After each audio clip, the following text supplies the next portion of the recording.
for Edinburgh Fringe 2016. Here we go.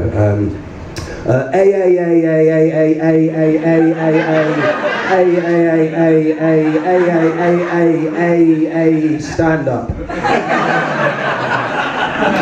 A showcase of Liverpool's most hackneyed up-and-coming comedians.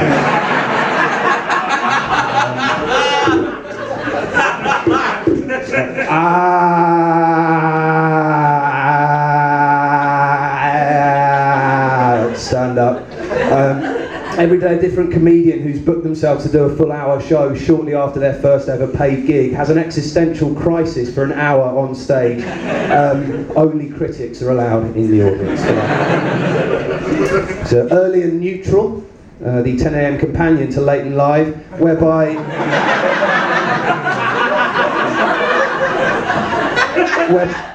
its worst offending hecklers are held overnight, then put on stage the following morning and heckled mercilessly by the comedians they tormented the night before to redress the balance.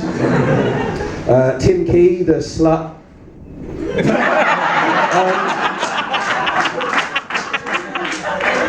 John Luke Roberts, Stand Up. After dealing with a break-up and a breakdown, this year Roberts deals with a break-in. And it turns to karate. Stand Up features clowning, martial arts, and a mouth protruding from Robert's anus, miming to Rufus Wainwright's "Oh What a World."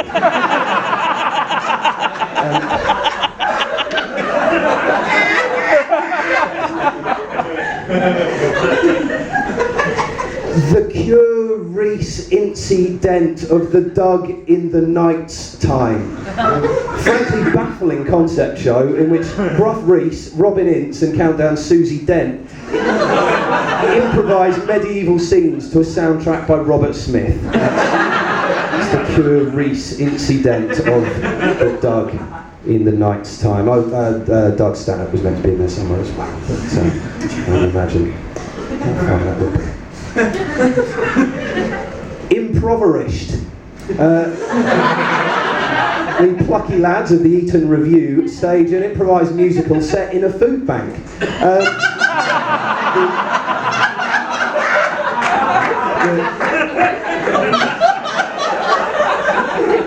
Venue, Edinburgh City Actual Food Bank, and tickets are all 24 quid.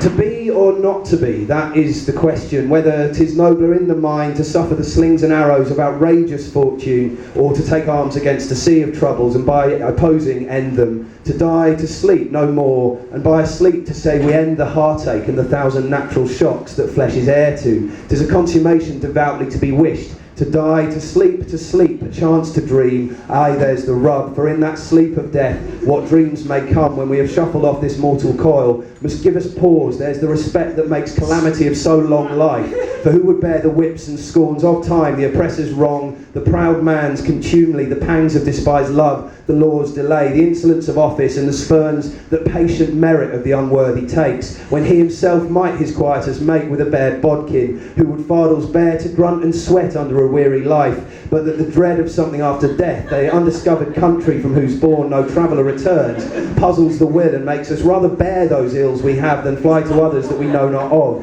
Thus conscience does make cowards of us all, and thus the native hue of resolution is sicklied o'er with a pale cast of thought, an enterprise of great pith and moment. With this regard their current turns awry, and lose the name of action. Soft you now, the fair David O'Doherty, nymph in their horizons.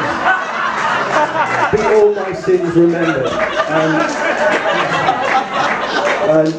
A blurb to be confirmed. So that's it. There were meant to be more of those, by the way, and I wrote them yesterday on a bit of paper that I then left in a venue somewhere. So and then had to try and remember them all and write them on today. So somewhere someone has picked that up in the venue and really, hopefully, given that to the Edinburgh Fringe Society. And we will see some of those shows next year. So I'll see you all there.